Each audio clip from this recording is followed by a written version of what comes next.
దీన్ని చూస్తే మీకు కూడా తినాలనిపిస్తా ఉంది కదా. ఇది ఎక్కడో కాదు, మన కడపలోనే. అడ్రస్ చెప్తా, నోట్ చేసుకోండి. కలెక్టర్ ఆఫీస్ ఆపోజిట్ లో ఉంటది. నేను మా ఫ్రెండ్ అలా బయట తిరుగుతా ఉంటే మాకైతే ఇది కనిపించింది. సరే ట్రై చేద్దామని చెప్పేసి ఇక్కడికైతే వచ్చేసినాం. మిర్చి అండ్ బజ్జీ అయితే ఆర్డర్ చెప్పినాం. మీకు మేకింగ్ ప్రాసెస్ చూపిస్తాను ఎలా ఉంటుందో.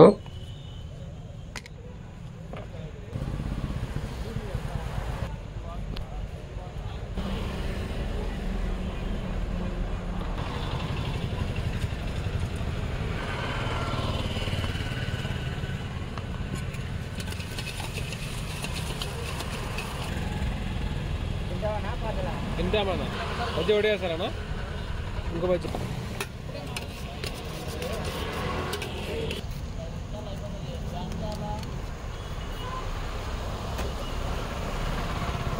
సో మొత్తం అంతా ప్రిపేర్ చేసి నా చేతిలో అయితే పెట్టినాడు. చూస్తుంటే నాకైతే మొత్తం మింగేసేలా అనిపిస్తా ఉంది. నేనైతే టేస్ట్ చెప్తున్నాను ఎలా ఉంటది. ఇప్పుడు టేస్ట్ మాత్రం అయితే చాలా అంటే చాలా స్పైసీగా ఉంది, చాలా టేస్ట్ కూడా ఉంది. టేస్ట్ అయితే అంత బాగుంది కాబట్టి మేమైతే ఇంకోటి కావాలని చెప్పేసి ఇంకోటి ఆర్డర్ చెప్పినాం. కడపలో ఉండాలి, కన్ఫామ్ గా ట్రై చేయండి ఇది.